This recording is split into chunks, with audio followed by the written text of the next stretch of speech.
And hello folks, today is Tuesday, September 25th, and we have Tom Hergert with the Digital Media Studio to introduce us to the great things that you can do with the studio. Tom, take it away. Thanks, Bob. Hi, my name is Tom Hergert. I'm a professor here in the library, and this is the Library Digital Media Studio. This space once was a computer store. It was set up with a customer counter, all sorts of things. And 4 years ago, we created a studio here. We have a green screen backdrop so that you can lay in various kinds of backgrounds behind the live or still video or still photography. We have a set of lights that are LED lights that can be changed. They can be changed color temperature, so from a blue, which is a daylight temperature, to an orange, which is more like tungsten. They can be dim, so you have control of each light, how strong it is. It's hard to tell with the automatic from the camera, but that's where it is. We're set up so that clients can come in and work on their own, bringing their own equipment. They can also use our cameras, our editing system. The purpose of this space was to give faculty and students a place where they can work that allows them to have a little better quality than they can have from what's checked out from the library, but doesn't require the heavy weight of the mass communications studio, which is a huge production facility across campus, pretty much limited to mass comm students and faculty and projects. So this is for smaller projects done by faculty or students.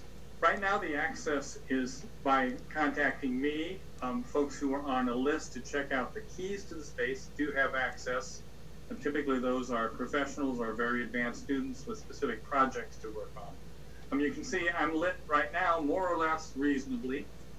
You see some backlight on me, and you see key light and fill. So this is a standard 3-point lighting with the green screen lit behind me, so that after the original video or original still photography was done, you could add some other background behind by just laying it in electronically.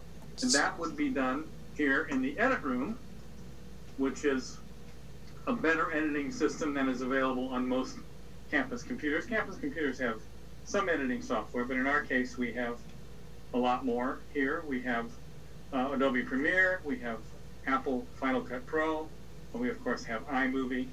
We have some specialized software for audio, and we have some software for green screen, both in post-production and also live green screen. To do live green screen, we actually have to move the computer, which is the left monitor, to move the computer onto a cart and take it into the studio.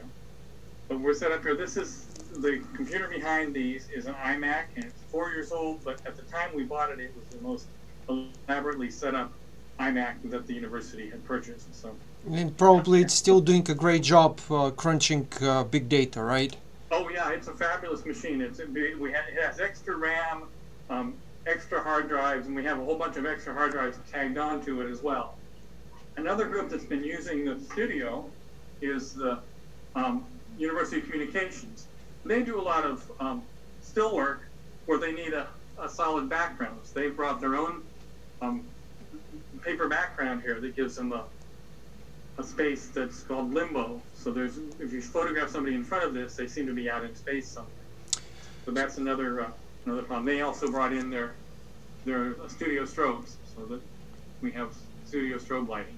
So besides that unit that you mentioned, University Communications, who else might be the potential user, like online, like faculty who are teaching online and would like to videotape probably their lectures? Who else? Sure.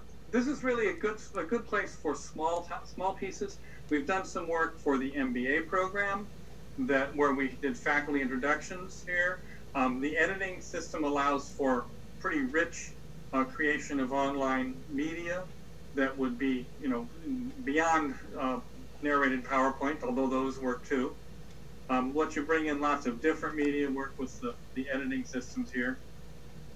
We can train people to a certain degree to do some of this work, so that if you're interested yourself in doing it, then that can be arranged. But we have sort of limited resources on who can help you very much. Right. We used to have workers, but with no funding for them. But I'm available for chunks of time to work with people, and depending on the project, we can give folks access to the keys and turn them loose in here.